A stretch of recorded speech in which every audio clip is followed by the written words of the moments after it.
Mesdames, Messieurs, bonsoir et bienvenue dans le 20h de TFM. Dans l'actualité de ce jeudi, drame à la Médina, l'immeuble va être vidé de ses occupants. Un homme d'une vingtaine d'années est mort dans l'effondrement d'un balcon, accident survenu la nuit dernière. 15e édition de la Biennale Dakar, l'art en fête, un mois durant. Bassirou Diomaye Faye face au monde de la culture. La Biennale demeure une référence en matière d'art contemporain, a dit le chef de l'État. Le grand prix du chef de l'État, Léopold Sédar Senghor, a été décerné à l'artiste martiniquaise Agnès Brézéfine pour son œuvre Fil de soie. Les artistes sénégalais étaient au rendez-vous, vous le verrez. Et puis, écho de campagne à 8 jours du scrutin, la drague des électeurs devient insistante. Les enjeux du scrutin, la transhumance politique, la préservation des acquis démocratiques, on en parlera dans Soir d'Info avec nos invités. Voilà pour les titres et tout de suite le développement.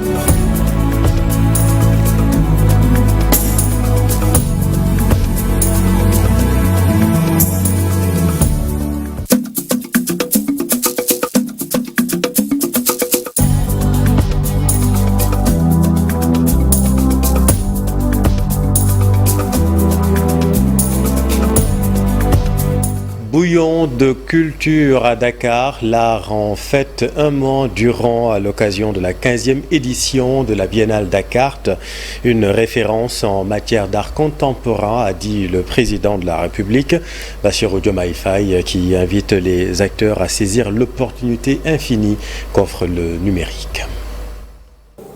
Je serai donc attentif dans la mise en œuvre de notre politique culturelle à l'identification, à la préservation et à la valorisation de notre patrimoine culturel. Le patrimoine culturel nourrit nos imaginaires et assure par sa transmission aux générations futures la survivance de nos cultures. À cet égard, j'accorde un intérêt particulier au volet suivant. L'économie de la culture pour soutenir toutes les filières et favoriser l'essor d'entreprises et d'industries culturelles créatives, vecteurs d'emploi pour les jeunes et les femmes en particulier. Le secteur renferme en effet un fort potentiel en création de richesses et d'emplois qu'il importe de mieux connaître, d'organiser, d'exploiter par un accès facilité aux données culturelles, l'accompagnement des créateurs par la professionnalisation et le financement, entre autres. Le grand prix du chef de l'État, Léopold Sédar Senghor, a été décerné à l'artiste martiniquaise Agnès Brézéfine pour son œuvre Fil de soie à l'ouverture de la 15e Biennale de l'art africain contemporain.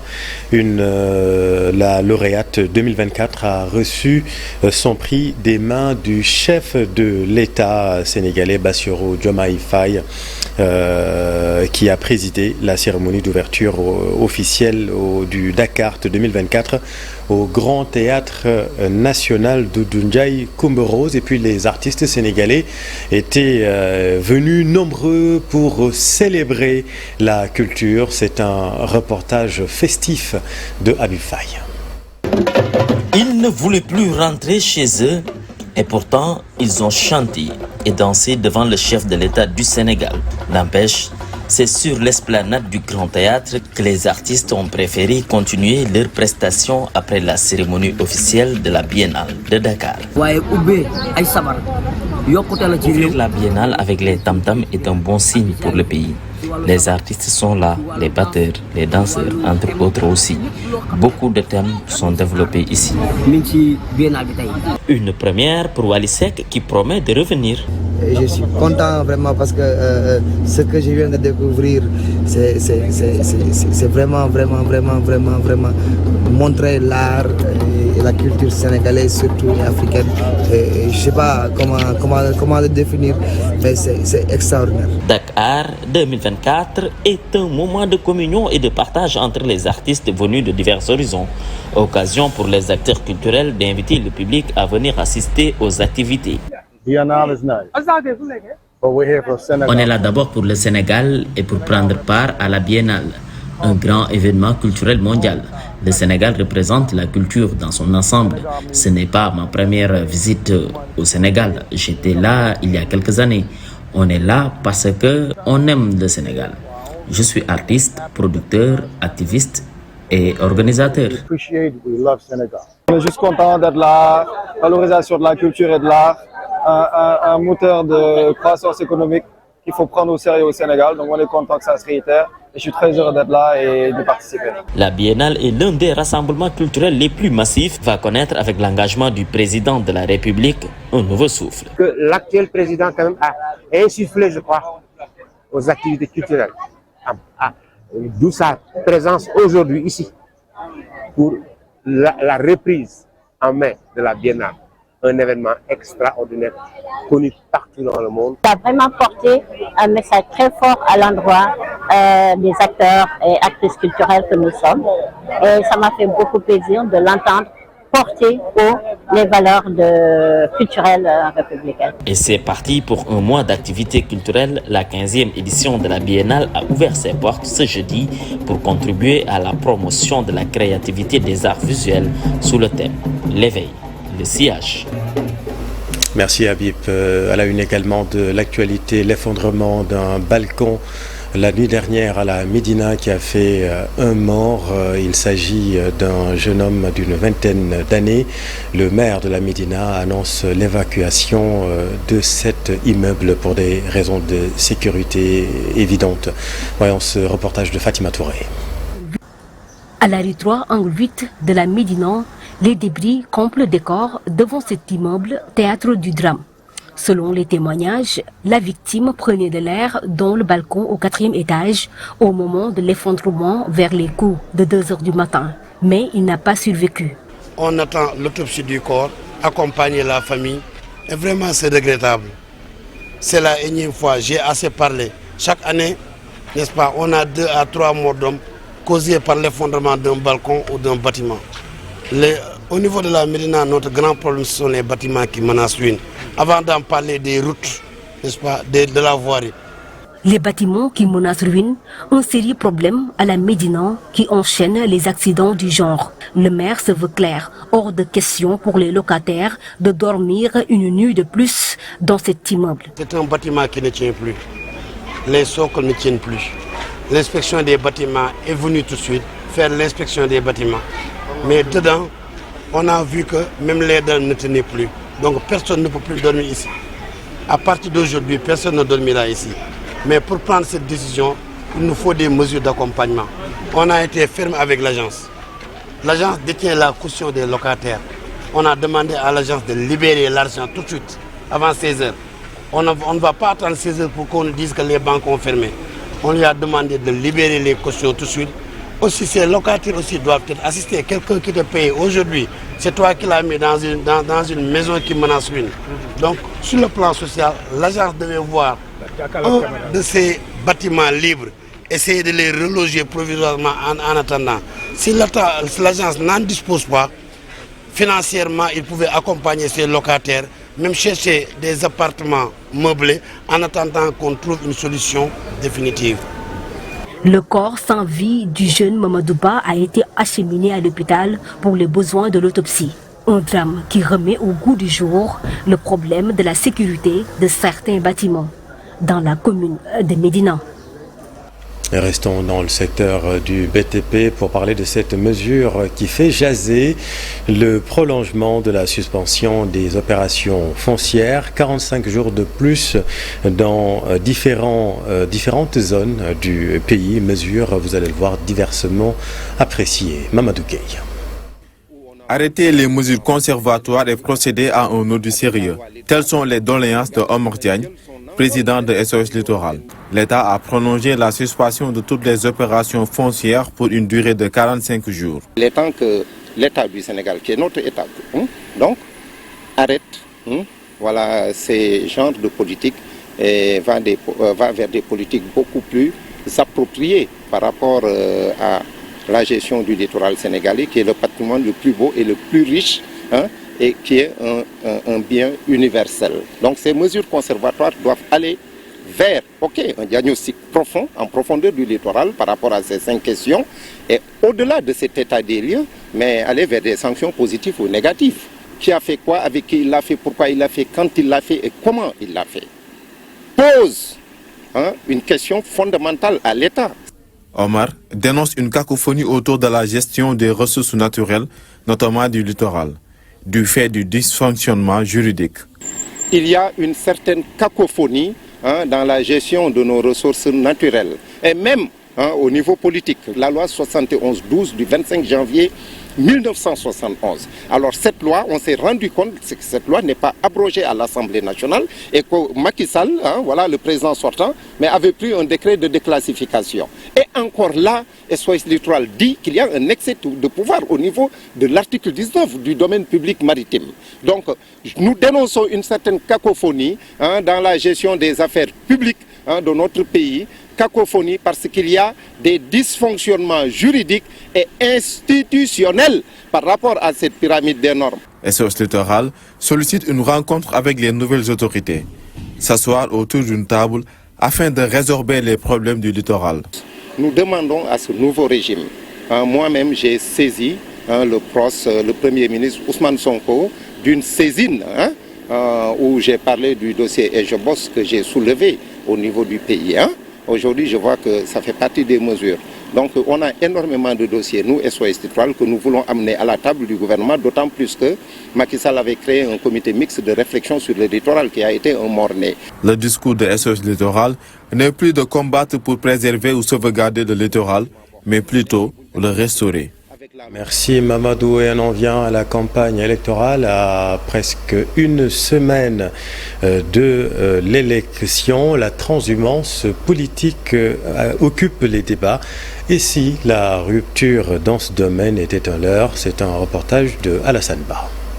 C'est une décision que beaucoup de Sénégalais n'avaient pas vu venir, tout comme d'autres ralliements d'anciens responsables dans l'APR ou Benno Bokk Yakaar.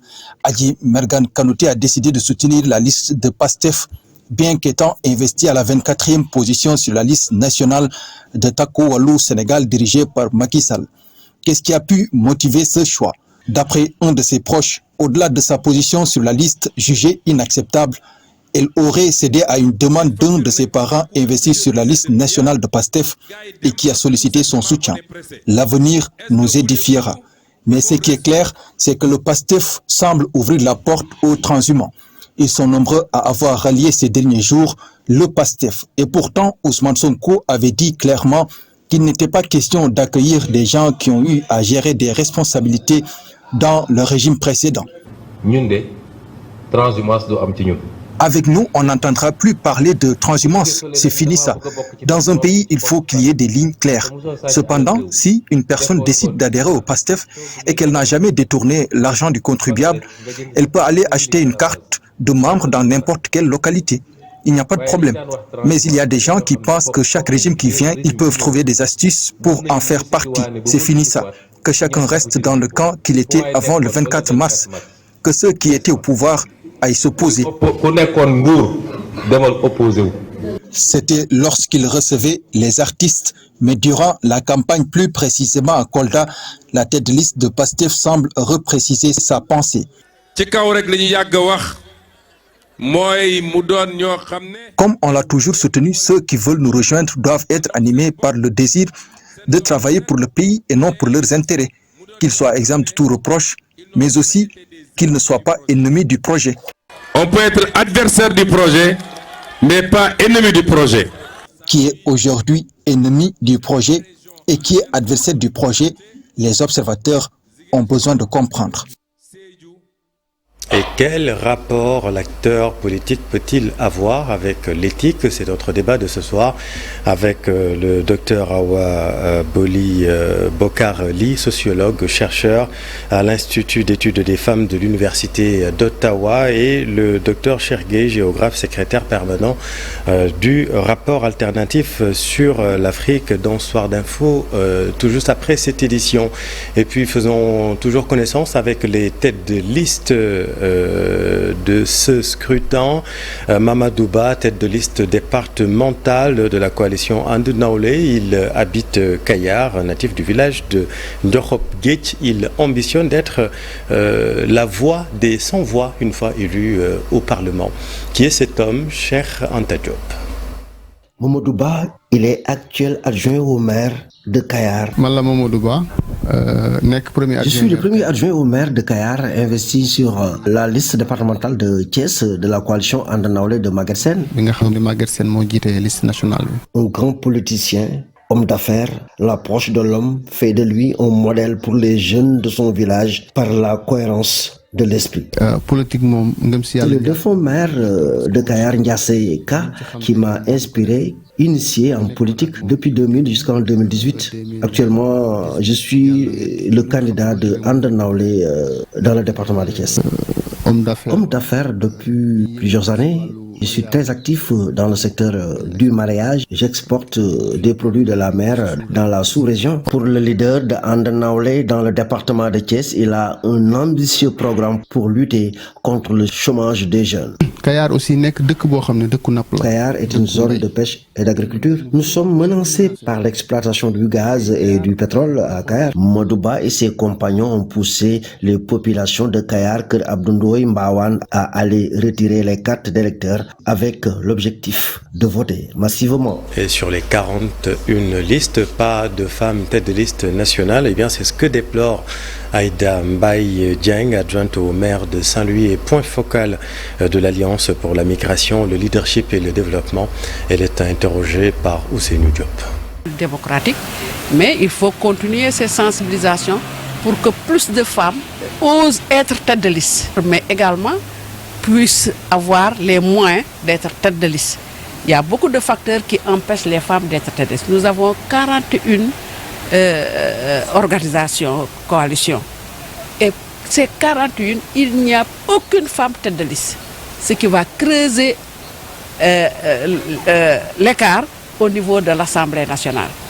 Parce que si c'est impair, ce sont les hommes qui y vont. C'est un gap qu'on va essayer, parce que le processus, à chaque fois, on rectifie.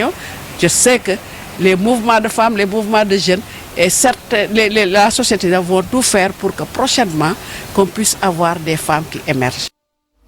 L'Association nationale des sages-femmes du Sénégal veut que le dépistage du cancer du col de l'utérus se poursuit 12 mois durant. C'est pourquoi une journée de dépistage a été organisée à Mbour, au poste de santé de Médine, pour montrer aux femmes que la lutte ne se limite pas seulement au mois, ne s'arrête pas à la fin du mois d'octobre. Ndeye Yassine Sey avec Ndeye Mati Dieng.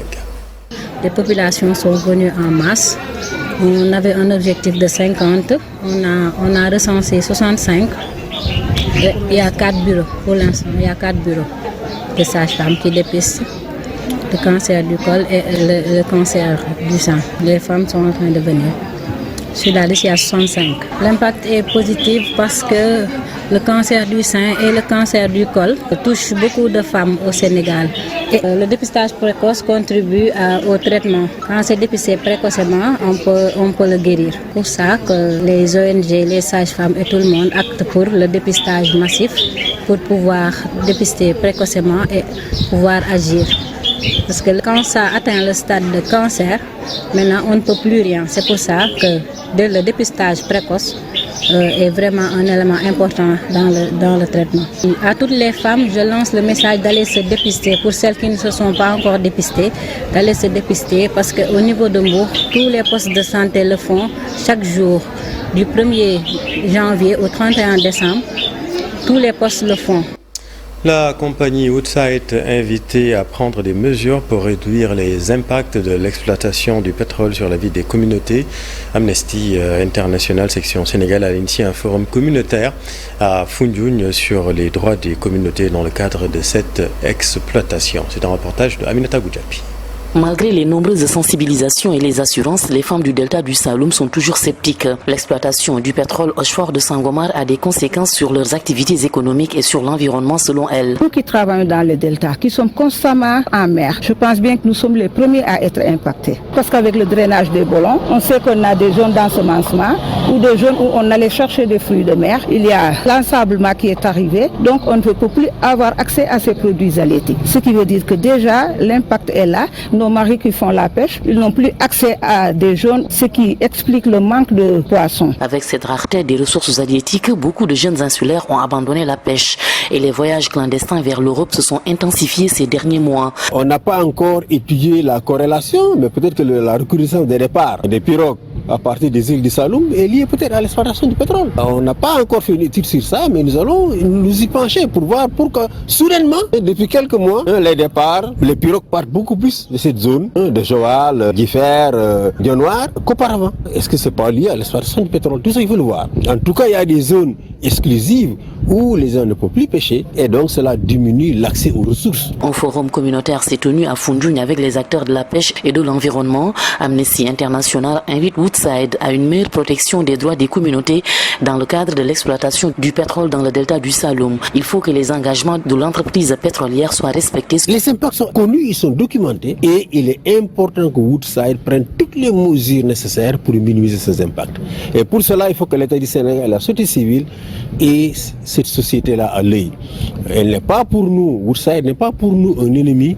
Woodside est un partenaire du pays, c'est notre partenaire, mais nous allons veiller à ce que les actions de Woodside ne puissent pas impacter négativement les communautés et que tout ce que Woodside doit faire pour les communautés, n'est-ce pas, soit fait. Le ministre de l'Énergie et des Mines a assisté à l'ouverture de ce forum communautaire. Birame Souleye Diop a déclaré que le gouvernement va minutieusement veiller au respect des engagements des compagnies pétrolières vis-à-vis des communautés. Merci Aminata. Et puis un mot de sport éliminatoire CAN 2025. Le sélectionneur intérimaire Pape Thiaw a dévoilé la liste de 28 joueurs convoqués pour affronter le Burkina Faso et le Burundi en novembre. On note une première pour Cheikh Tidiane Sabaly, tout comme pour Ibrahima Seck de l'US Gorée. Voilà tout cela avec Mamadou Ndiaye. Pape Thiaw a annoncé sa véritable première liste depuis sa nomination en tant que sélectionneur intérimaire. L'ancien coach de Niary Tally a convoqué 28 joueurs pour les prochaines rencontres de la 5e et la 6e journée des éliminatoires de la CAN Maroc 2025. Une première convocation pour Cheikh Tidiane Sabaly du FC Metz en Ligue 2 française avec 8 buts cette saison. Et aussi, Ibrahima Seck, le milieu de terrain de l'US Gorée international U20, profite de son bon début de saison dans le championnat local. Seck va donc renforcer les joueurs locaux convoqués dans la tanière, qui sont désormais au nombre de 3. On note aussi le retour du milieu de terrain sénégalais Krépin Diatta, absent de la sélection depuis la dernière Coupe d'Afrique des Nations. Krépin a donc purgé ses 4 matchs de suspension et a donc été rappelé par Pape Thiaw. Le regroupement des 2 prochains matchs débute ce jeudi.